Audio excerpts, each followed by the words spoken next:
Just a few seasons ago, I firmly believed that if a team had a young core that seemed poised for greatness, the best approach was a cautious one.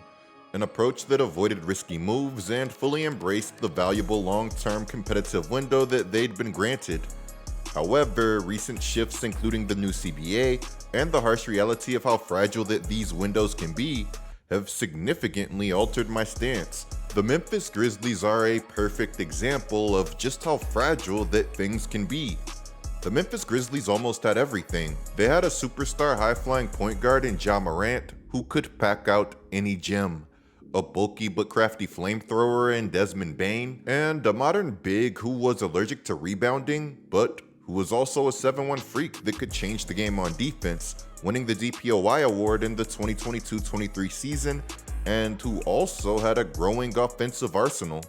They also had Dillon Brooks, who is not to be forgotten.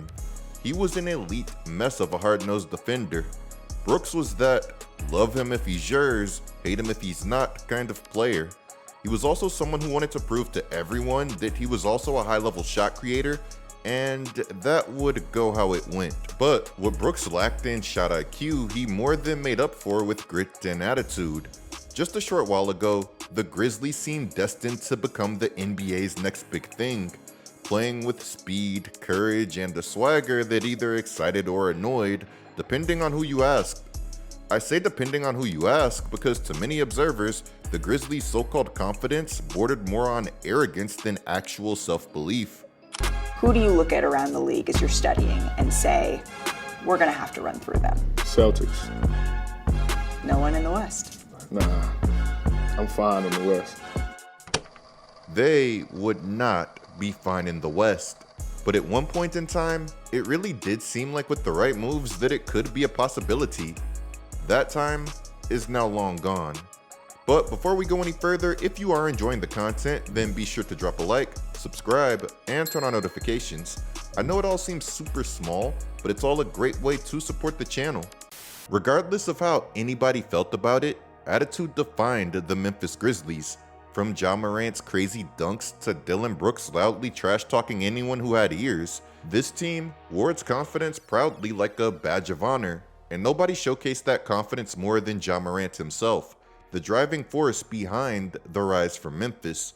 From the moment that he stepped onto an NBA court, he made it clear that he wasn't backing down from anyone. Even as a rookie, Ja Morant demanded respect on the court. I remember when James Harden practically dared a rookie Ja Morant to shoot. Without hesitation, Ja calmly knocked down the three and immediately made it known that shooter or not, that you weren't going to just disrespect them. This sort of attitude from Ja and the Grizzlies was something that many of us, including myself, had grown to love over the years, in large part because it felt like they could back it up. But what happens when you don't? People don't just automatically forget. Lately, it's felt like everybody has been wanting the Grizzlies to fail, and sadly, this team would give them exactly what they wanted. After dealing with relentless injury setbacks, off-the-court drama, losing Dillon Brooks and Steven Adams, and the Grizzlies failing to significantly upgrade the roster with them not landing Kevin Durant or Draymond Green, it's honestly a miracle that former Grizzlies head coach Taylor Jenkins didn't outright completely lose his mind. Taylor Jenkins had been coaching the Grizzlies since the 2019-2020 season.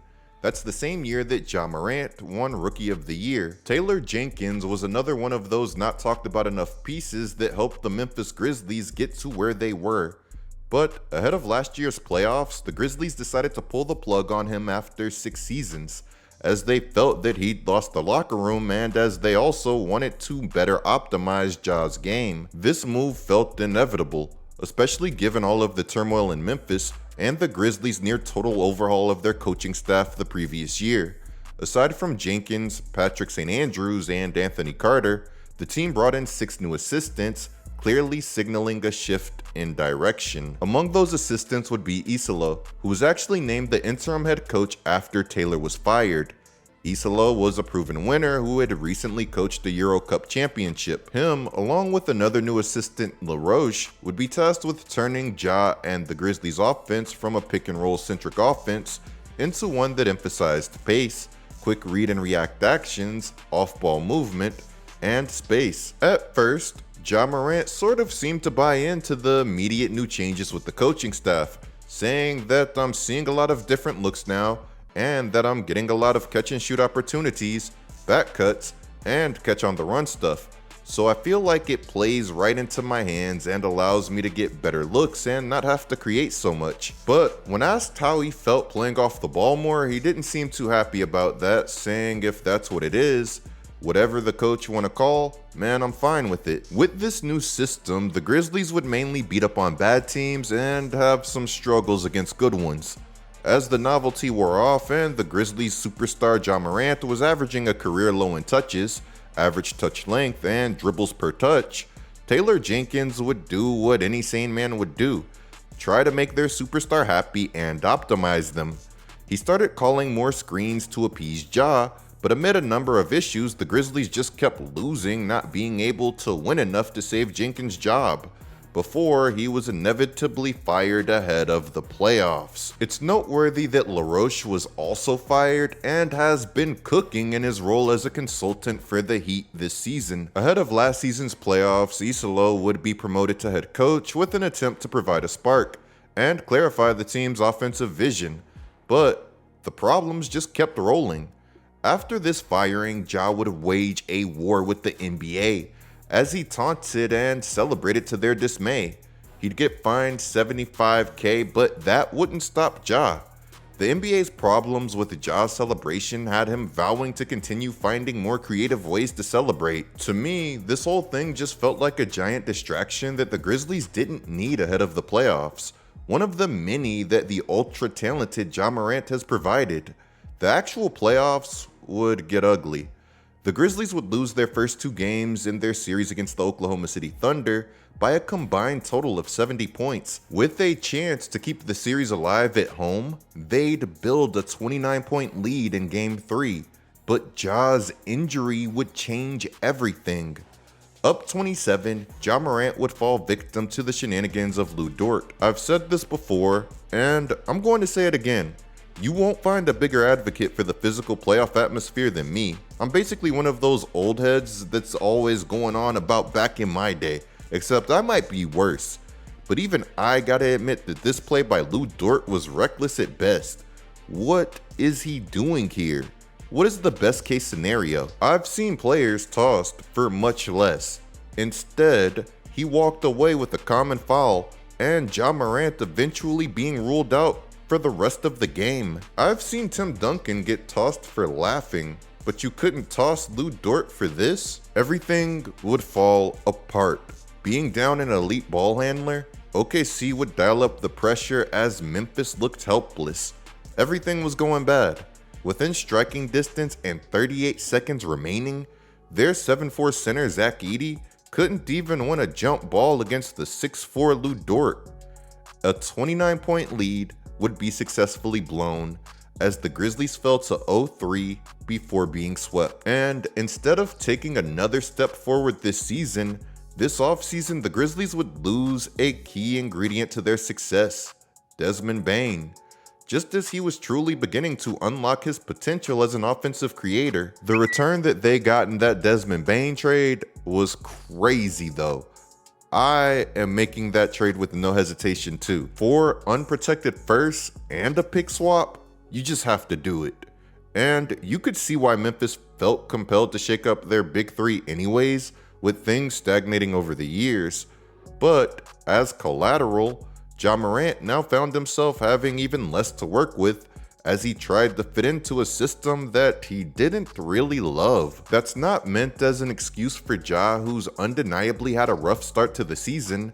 It's simply meant to set the stage as we head deeper into this next part of the content. After an October 31st loss to the Los Angeles Lakers, Ja Morant's performance was so rough that the Grizzlies practically had no choice but to suspend him. Well, not exactly, but kind of.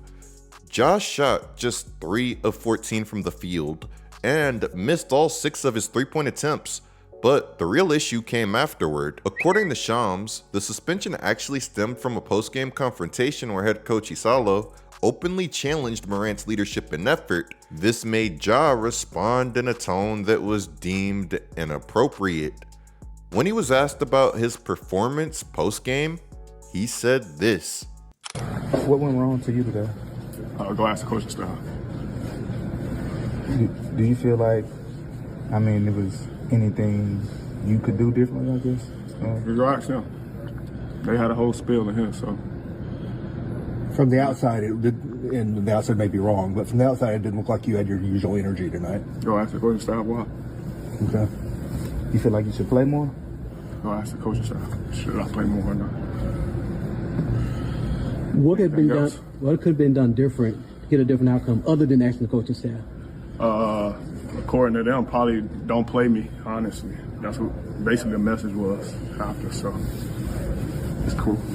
The coaching staff message was It's it? cool, bro.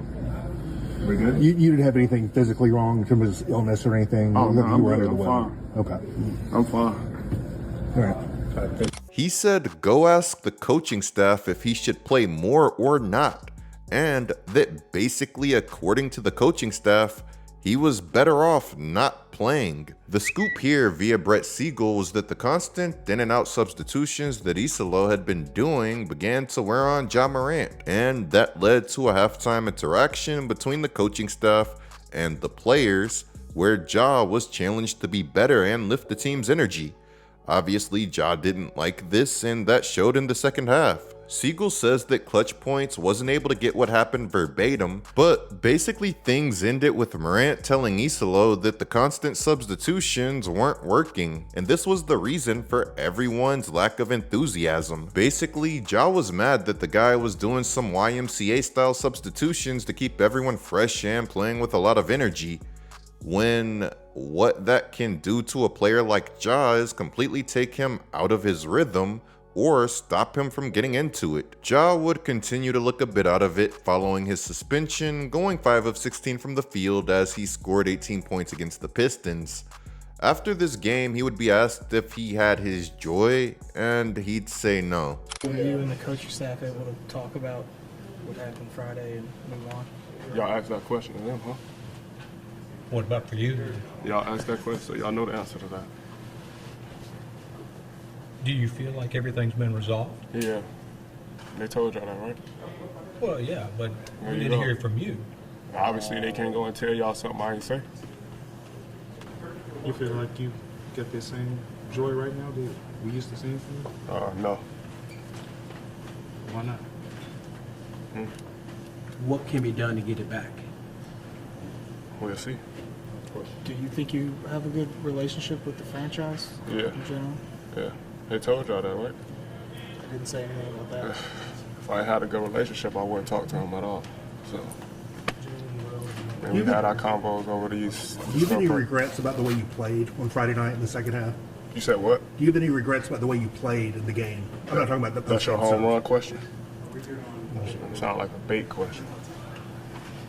Clearly, a joyless Ja is not the best Ja.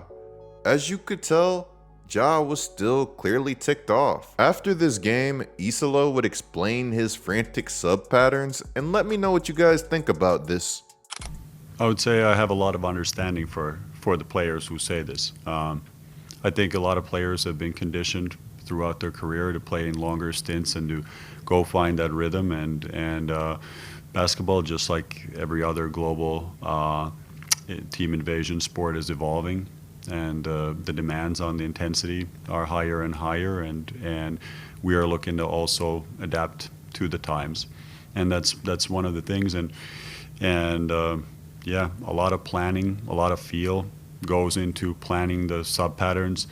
I think what's often forgotten is what comes out, the actual sub pattern. It's to optimize results in the short, medium, and long term. That is the only goal of the sub pattern, to find a competitive advantage from it.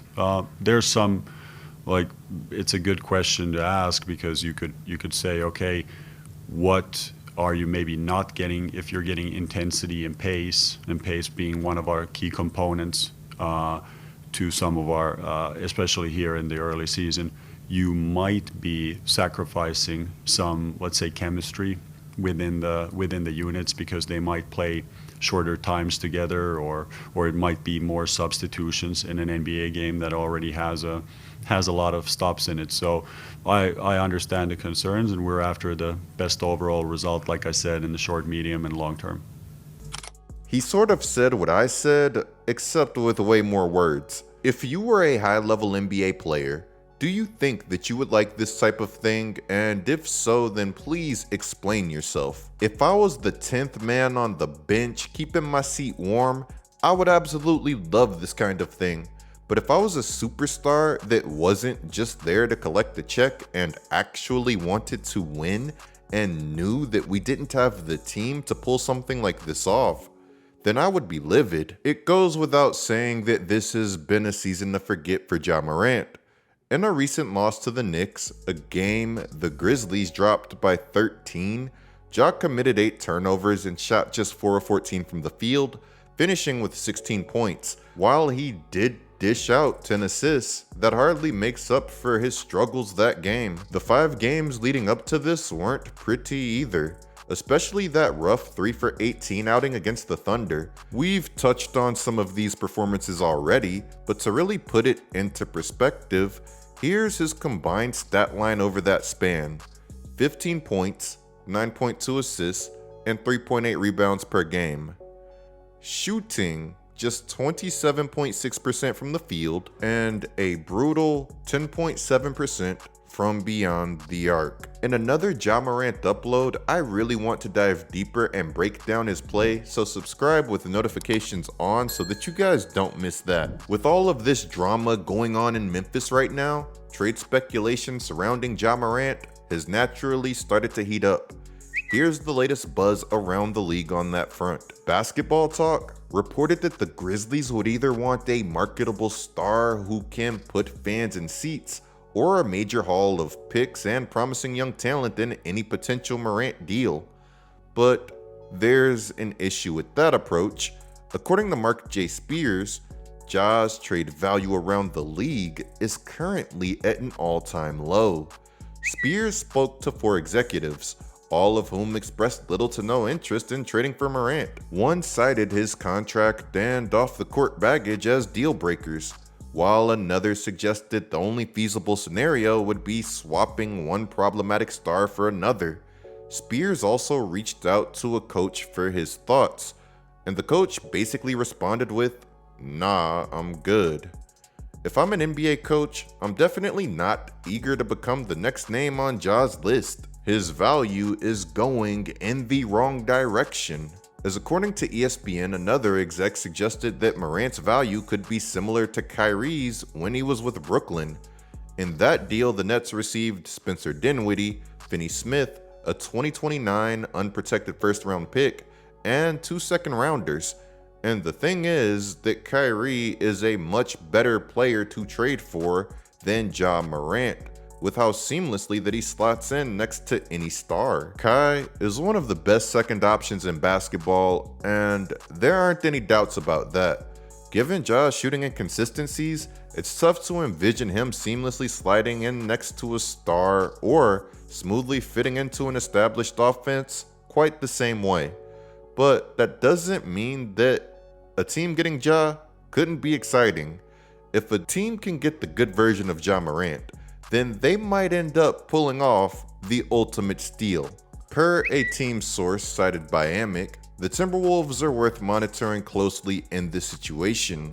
He also highlighted the Russell Westbrook-led Sacramento Kings as another intriguing landing spot. Meanwhile, the Houston Rockets, who lost Fred VanVleet to a torn ACL in the preseason and who could clearly use another point guard, are reportedly unlikely to pursue Morant, according to another team source.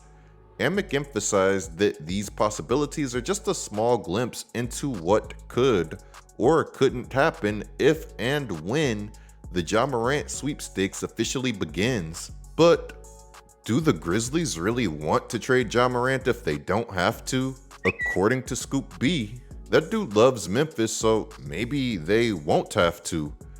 To back Scoop B up, amid this mess, he posted this picture that highlighted his Grizzlies tattoo and had Rod Wave's song Take the Blame playing. But seriously, who knows what's going on inside Ja's head right now? And regardless of Chris Mannix believing that the Grizzlies going full out rebuild is out of the question, with them allegedly believing that their Ja Morant and Jaren Jackson tandem is the foundation of a contender, maybe the Grizzlies would be better off moving past this era and looking towards the bright future that their Desmond Bane trade and Cedric Coward are giving them. Bearing some unbelievable finesse, if the Grizzlies end up burning through the remaining assets from this past summer's Desmond Bane trade just to add talent around Ja Morant and Jaren Jackson Jr., I'll personally be submitting my resume to some NBA front offices, because I believe I got what it takes. I'm trying to think of who they could trade for that's potentially available that would catapult them into contention, and I'm just not seeing it. Maybe Larry? A trio of Ja, Jaren, and Larry would make the Grizzlies a lot more fun, and Larry's game would flourish under Isalo's system, and his spacing would open things up beautifully for Ja. But we all know how Danny Ainge operates, and the brother isn't cheap. That guy hates giving anybody a deal. If Danny Ainge was running a lemonade stand, there's no doubt in my mind that those things would be Jimmy Butler's big face coffee prices. In the comments below, let me know what you guys think of this whole mess. If you are the Memphis Grizzlies, are you seeing it through with Ja Morant? Or are you selling low on what was once one of the biggest draws in the entire league?